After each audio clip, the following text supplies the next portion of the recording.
Halo guys, balik lagi di konten Only Gunners oleh COYG. Setelah sekian lama ya, gue nggak bikin konten hampir 2 minggu. Video terakhir yang ada di YouTube gue adalah video Indonesia versus Bahrain yang gue marah-marah. Setelah itu gue absen bikin video karena ada international break juga kan, 2 minggu. Terus kemudian gue absen bikin video Arsenal versus Bournemouth di Premier League Matchday 8. Lalu di Matchday 3 Champions League Arsenal versus Shakhtar Donetsk juga gue absen bikin. Lalu lawan Cina ketika kalah 2-1 juga saya absen. Itu semata-mata, ini disclaimer ya, ini penjelasan, bukan karena hasilnya jelek gua tidak bikin konten. Jadi kebenaran setelah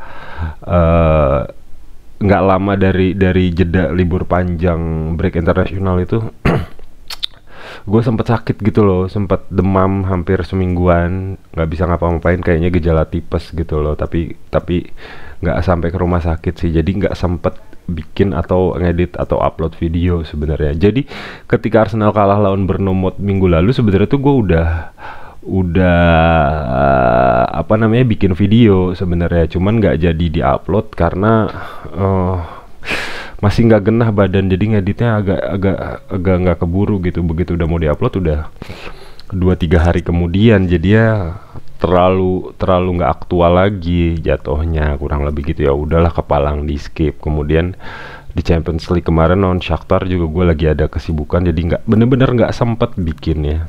Jadi akhirnya saya kembali di konten Only Gunners bersama teman-teman semua dalam review matchday 9 Liga Premier Inggris. Pertandingan antara The Gunners kesayangan kita semua melawan Liverpool, si Bangau Tong Tong yang berakhir imbang 2-2 untuk yang nonton semua tadi malam, main di Emirates Stadium ya. Jadi langsung aja kita bahas. Untuk formasi sendiri di pertandingan ini Arteta masih pakai pola 4-3-3 yang sangat fluid gitu, bisa berubah jadi 3-3-1, bisa berubah jadi 4-2-3-1. Itu sangat fluid karena pemain Arsenal sangat fluid sih belakangan ini di strategi yang dipakai Arteta. Jadi untuk formasi, David Raya masih di bawah Mister ya, masih perkasa banget David Raya. Untuk jajaran defender, Thomas Partey dimainin di bek kanan, dan ini memang pernah dimainkan sebelumnya di posisi ini. Thomas Partey sebelumnya dicoba di posisi ini sama Arteta, tapi dia bukan full banget jadi bek kanan, dia kayak invert full back gitu loh, dan memang work sih. Kemudian ada Ben White ngegantiin posisinya William Saliba yang kena kartu merah di matchday lawan Bournemouth. Lalu ada Gabriel, lalu ada Jurriën Timber di sebelah kiri. Lalu menarik banget Arsenal pakai formasi 2 pivot, Declan Rice sama Mikel Merino dimainin sebagai jangkar kembar. Di tengah posisi Martin Odegaard ada Leandro Trossard, di kiri ada Gabriel Martinelli, di kanan ada Bukayo Saka, dan di depan seperti biasa false number 9 yang sangat baik sebagai goal getters juga, kayak Havertz masih main. Oke. Jadi kita langsung aja bahas jalannya pertandingan ya di matchday 9 ini. Sebenarnya Arsenal nggak main buruk gitu loh. Sebenarnya Arsenal nggak main buruk dengan formasi yang dicoba ini, dan beberapa pemain sedang cedera, terus ada beberapa pemain yang kembali dari cedera. Arsenal melawan Liverpool yang lagi anget-angetnya di bawah slot tuh bermain cukup baik menurut gua di sepanjang babak pertama, apalagi unggul 2-1 ya. Menguasai permainan dengan baik segala macam. Bahkan sebenarnya gue di video lawan Bournemouth tuh sempat marah-marah sebenarnya ketika Arteta mencoba memainkan 3 gelandang bertahan sekalian, Merino, Partey, dan Rice di tengah barengan tanpa kreativitas. Itu yang bikin Arsenal kalah lawan Bournemouth sebenarnya. Bukan Saliba di kartu merah menurut gue yang bikin Arsenal kalah lawan Bournemouth, tapi pertama faktor kelelahan. Arteta tuh nggak tahu kenapa ya, emang tipe yang kekeh banget gitu loh. Ketika semua tim memang menginginkan pemain terbaiknya main di setiap pertandingan untuk mencapai hasil yang baik. Betul, gue setuju. Tapi Arteta tuh kadang maksain banget. Padahal dia tahu jadwalnya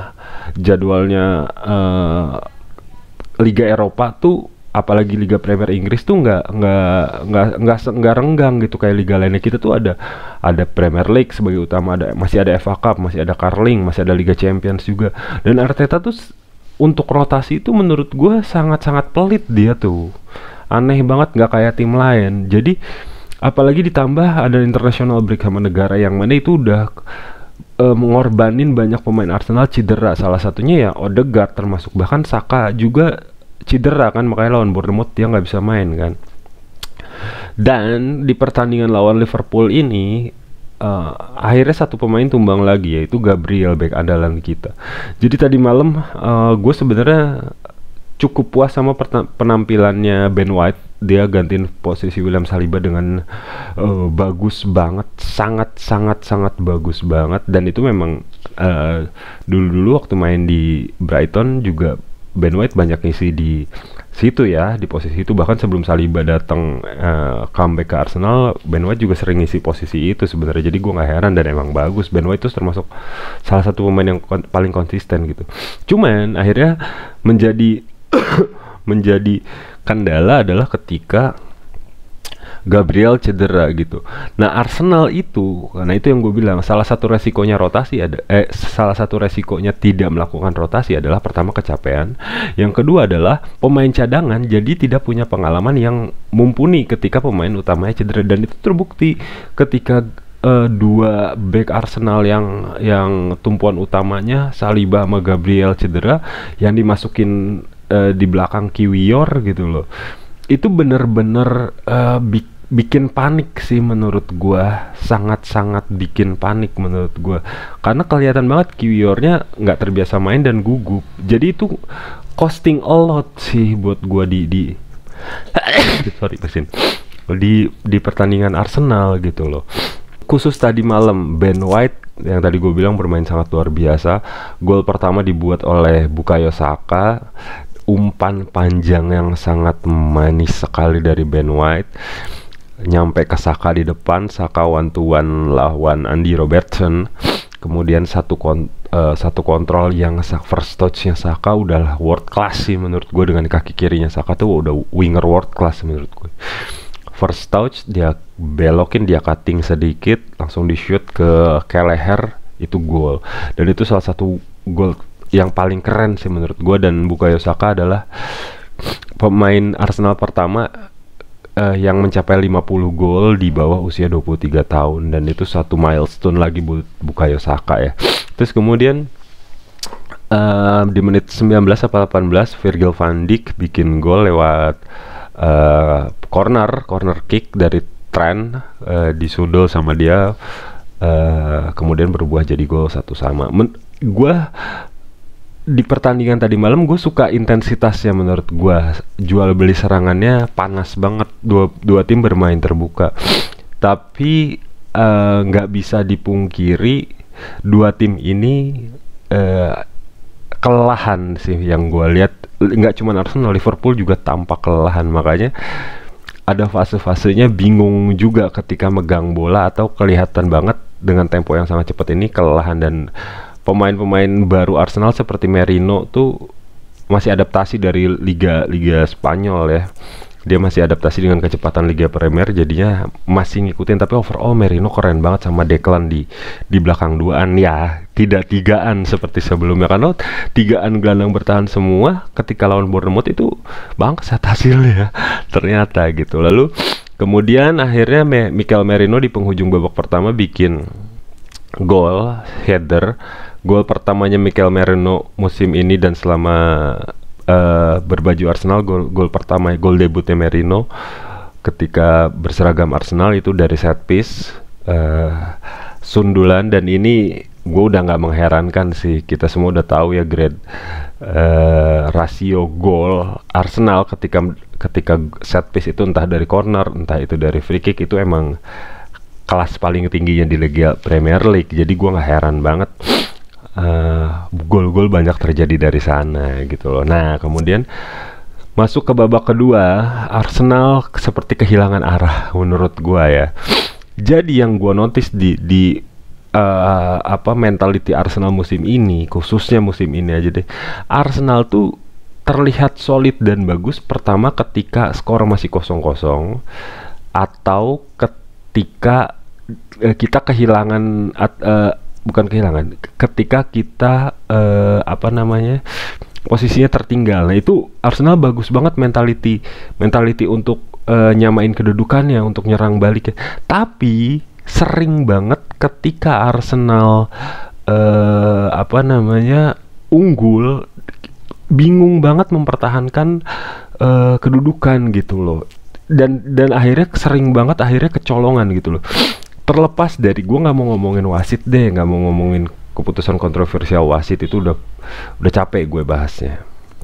Oke, gue nggak mau bahas itu, gue nggak mau ngeles ke sana. Terlepas dari kelelahannya Arsenal, terlepas dari tidak matchnya gelandang yang dipasang Arteta ketika kalah Bournemouth, itu kekalahan pertama Arsenal di Liga Inggris musim ini kan.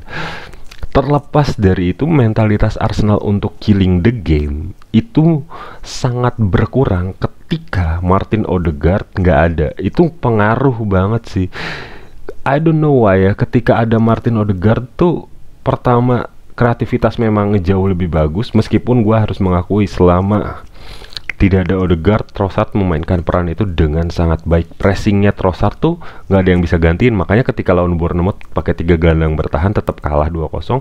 Ya karena 3 gelandang itu tidak main pressing ke depan gitu, dan Trossard tidak main, makanya jadi jelek. Apalagi Sterling. Gua tidak akan mulai sekarang. Sebenarnya gue di video gue yang lawan Bournemouth tuh gue udah marah-marah bahas Sterling sebenarnya, cuman gue udah malas. Gue tidak akan lagi membahas Raheem Sterling mulai dari video ini karena kelas dia tuh udah jauh menurun, dan gua nggak ngerti kenapa Arteta ngambil dia sih. Ya mungkin harapan segala macam bla bla bla menjadi lebih, mungkin dengan harapan terpacu bisa jadi lebih baik, tapi ternyata even dikasih kesempatan sebagai pemain inti, Sterling tuh benar-benar nggak ngasih apa-apa ke Arsenal gitu loh. Pressingnya malas, positioningnya out, nggak bisa naruh posisi di wide, jadi nggak ada perkembangan dan tidak berguna menurut gua. Dan yang paling gua sebel dari semuanya adalah Arteta itu benar-benar nggak ngasih kesempatan pemain muda, nggak berani gitu loh. Oke, Lewis Kelly tadi malam main, oke. Tapi menurut gua Ethan Nwaneri tuh sangat layak untuk dicoba, bro. Gitu loh. Gue nggak ngerti kenapa Nwaneri nggak pernah dicoba dengan serius sama Arteta. Lihat Barcelona. Minggu ini banyak pertandingan big match ya, Barcelona Madrid, Arsenal Liverpool, terus Inter Juve, terus apa lagi sih, pokoknya banyak big match lah minggu ini. Dan ketika gue nonton Barcelona dan lihat deh isi pemain Barcelona tuh klub yang secara finansial nggak mampu beli pemain, to be honest. Yang dia beli Dani Olmo doang, itu juga udah banyak potong gaji. Skuadnya ketika ngebantai Madrid 4-0 itu either pemain muda dan campuran dari pemain La Masia, Lamine Yamal, Marc Casado. Lu lihat dah, backnya Balde segala macem, Inigo Martinez, Inaki Pena. Tapi dengan percaya dirinya anak-anak muda itu ngebantai Madrid 4-0 gitu loh. Itu gila banget. Dan Arsenal, gue nggak tahu kenapa sih Arteta malah nggak pernah ngasih kesempatan itu. Dulu zamannya Wenger kurang ngasih kesempatan apaan. Jack Wilshere dari zaman Ashley Cole, malah Ashley Cole, Fabregas, Jack Wilshere, Aaron Ramsey, Serge Gnabry, Van Persie, itu pemain-pemain muda yang belum jadi gitu loh. Sedangkan yang Arteta beli itu pemain-pemain yang udah jadi. Tapi bukan berarti kita kehilangan kehilangan nggak punya talenta gitu. Kita punya banyak talenta, tapi sayangnya nggak pernah dikasih kesempatan. Itu loh maksudku, kayak nyapain banget sih sebenarnya. Dan terbukti, kita balik lagi ke match Arsenal versus Liverpool. Kegugupan Arsenal untuk mempertahankan skor ketika 2-1 tuh Arsenal malah gugup gitu loh, bukannya nambah serangan, akhirnya keserang mulu. Ball possession diambil alih sama Liverpool sepenuhnya, udah sampai 60-40 itu, bahkan udah sampai 36. Itu udah jauh banget menurut gue. Diambil alih Liverpool ya, akhirnya dengan absennya segala macam Gabriel akhirnya cedera, Kiwior yang di situ, ya udah akhirnya kebobolan juga akhirnya sama Mohamed Salah di menit 81. Dan setelah itu pertandingan berjalan biasa aja menurut gua. Kayak Arsenal tuh udah kehilangan hasratnya gitu loh. Jangankan ketika disamain kedua-dua, ketika 2-1 aja kelihatan bingung banget pemain Arsenal. Itu yang gua sebel sebenarnya. Dan berulang kali gitu, jangan berharap kita bisa juara kalau modalnya seri mulu gitu loh. Karena susah bro, mentalitas City sama Liverpool tuh memang benar-benar udah di atas. Dan Arsenal tuh secara squad nggak kalah, secara skill nggak salah, secara strategi nggak salah, secara teknik nggak kalah. Yang kalah tuh mentality. Kita nggak pernah mampu untuk killing the game. Itu yang berkali-kali bikin gua pegal sebagai fans The Gunners sebenarnya. Itu, dan tadi malam terbukti gitu loh. Kalau mau parkir bus lah dengan sempurna, maksud gue gitu. Tadi malam tuh justru gue berharap sebenarnya ketika tahu Ben White di posisi tengah, terus Timber udah bisa main, kalaupun misalnya Thomas Partey harus keluar gitu loh, gue berharap sebenarnya yang gantiin tuh, yang masuk tuh sebenarnya bukan Lewis Kelly. Gue berharap Zinchenko. Kenapa? Karena Zinchenko tuh original invert backnya Arsenal yang berhasil sebenarnya. Jadi gue berharap Timber main ke kanan, Zinchenko di kiri, dan itu bisa nambah kreativitas yang lebih lagi sebenarnya. Karena gelandang tengahnya Arsenal oke dia passing aja dan visi, tapi tidak oke di creativity menurut gue gitu. Itu Arsenal tuh benar-benar bergantung banget sama skill individualnya Martin Odegaard, Leandro Trossard, sama Saka sebenarnya. Kalau Kai Havertz ya dia eksepsional di depan lah. Kita mungkin ngeliat Havertz males-malesan, tapi menurut gua yang dikasih Havertz ke Arsenal udah more than enough. Gabriel Jesus bagus, tapi dia tuh angin-anginan, intinya itu. Lalu Martinelli tuh gimana ya? Gue suka sama Martinelli, tapi bener-bener udah waktunya banget buat Martinelli di musim ini khususnya. Dia udah harus berubah jadi pemain world class sebenarnya, yang bisa ngambil kesempatan untuk memenangkan timnya gitu loh. Karena beban itu selama ini di Saka doang, Martinelli nggak ada ya. Kalau ini terus berlanjut nggak ada jalan lain, entah di bursa transfer musim dingin atau bursa transfer berikutnya, Arsenal memang harus beli satu winger yang kelas dunia dan satu striker yang kelas dunia sih menurut gue, karena nggak ada jalan lain. Karena akan susah juara dengan kayak gini, dan gue nggak ngerti kenapa Arteta tuh kekeh dan idealis banget gitu loh. Jadi capek kadang-kadang ngelihatnya. Gue akan tetap support Arsenal ya kan, tapi secara perkembangan, kalau ngomonginnya progres mulu ya sampai kapan progresnya, intinya gitu sih. Gue tetap COYG, intinya tetap COYG. Gue optimis masih bisa juara kita, tapi udah waktunya kita percaya Arsenal ya, terutama Arteta mempercayakan pemain-pemain muda yang emang bertalenta. Ethan Nwaneri sangat layak sih dikasih kesempatan main penuh bahkan buat gue, karena itu kalau nggak dicoba sih sangat, karena kita udah kehilangan semuanya. Yang dulu Odegaard cedera, Smith Rowe dijual, kita tuh Trossard bisa, tapi Trossard akan kecapean kalau dia main di semua pertandingan gitu loh ya. Jalan lainnya kita harus punya satu pemain yang bisa menjadi pembeda dari bangku cadangan, dan menurut gue Nwaneri punya itu gitu loh. Oke? Jadi sampai jumpa di konten Only Gunners berikutnya. Bye bye.